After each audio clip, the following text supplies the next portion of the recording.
कल्पना करो, चारों तरफ गहरा अंधेरा है। न कोई आवाज, न कोई सहारा, बस एक आत्मा जो अकेली भटक रही है। डर, सन्नाटा और एक अजीब सा खालीपन, यही है मृत्यु के बाद की पहली अवस्था जिसका वर्णन गरुड़ पुराण में मिलता है। नमस्कार, मैं हूं अमित और आप देख रहे हैं वेद और पुराण वाणी। तो चलिए आज की यह कहानी शुरू करते हैं। गरुड़ पुराण के अनुसार जब मनुष्य का शरीर समाप्त होता है तो उसकी आत्मा तुरंत मुक्त नहीं हो जाती।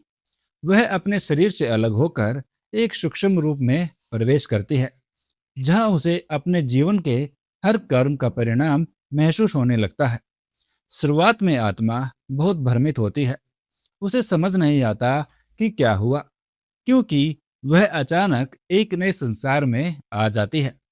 एक ऐसा संसार जहाँ न कोई शरीर है, न कोई भौतिक सहारा। इस अवस्था में आत्मा को डर लगता है। उसे अपने परिवार, अपने शरीर और अपनी पहचान की याद आती है। लेकिन अब वह सब उससे दूर जा चुका होता है। गरुड़ पुराण बताता है कि इस समय आत्मा को अपने कर्मों का अनुभव होने लगता है। अच्छे कर्म उसे थोड़ी शांति देते हैं और बुरे कर्म उसे बेचैन और दुखी करते हैं। लेकिन इसी अंधकार और भय के बीच एक ऐसा क्षण आता है जब आत्मा अपने अंदर झांकने लगती है। जब वह बाहरी दुनिया से हटकर अपने अंतर में ध्यान लगाती है, तब उसे एक दिव्य प्रकाश का अनुभव होता है। यह प्रकाश कोई सामान्य रोशनी नहीं होती। यह बहुत शांत, बहुत आकर्षक और बहुत ही गहरी होती है।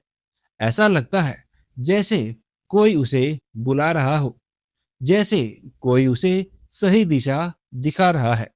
गरुड़ पुराण के अनुसार यह दिव्य प्रकाश वास्तव में परमात्मा का प्रतीक होता है।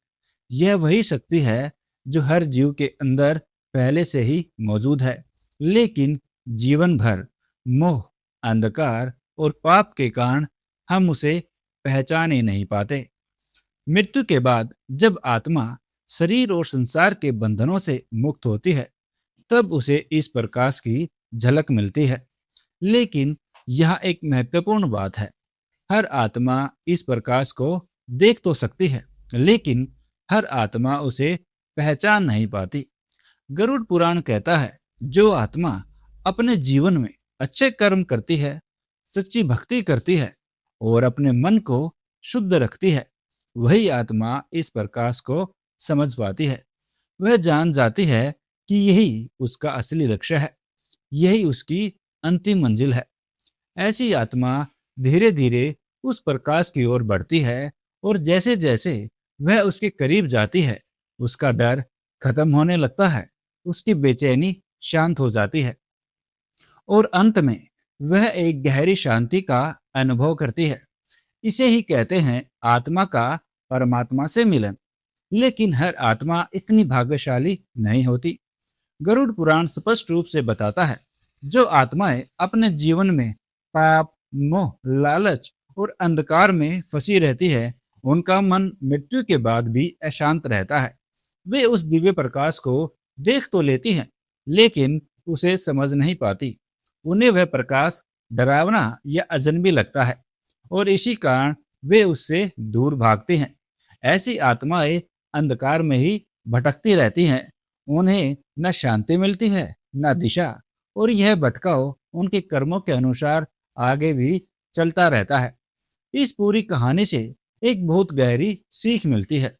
हमारी आत्मा का असली लक्ष्य सिर्फ इस संसार में जीना नहीं है, बल्कि उस परम सत्य, उस परमात्मा से जुड़ना है। और यह रास्ता न किसी शॉर्टकट से खुलता है, न किसी चमत्कार से। यह रास्ता खुलता है अच्छे कर्मों से, सच्ची भक्ति से और शुद्ध मन से। तो याद रखो, परमात्मा हमेशा हमारे पास होते हैं। फर्क सिर्फ इतना है कि हम उन्हें पहचान पाते हैं या नहीं। अब आप बताओ, क्या आपके अनुसार आत्मा सच में परमात्मा से मिल सकती है? कमेंट में यस या नो जरूर लिखें। और अगर आपको ऐसी रहस्यमयी और सच्ची बातें जाननी है, तो इस चैनल को अभी सब्सक्राइब करो। हर हर महादेव।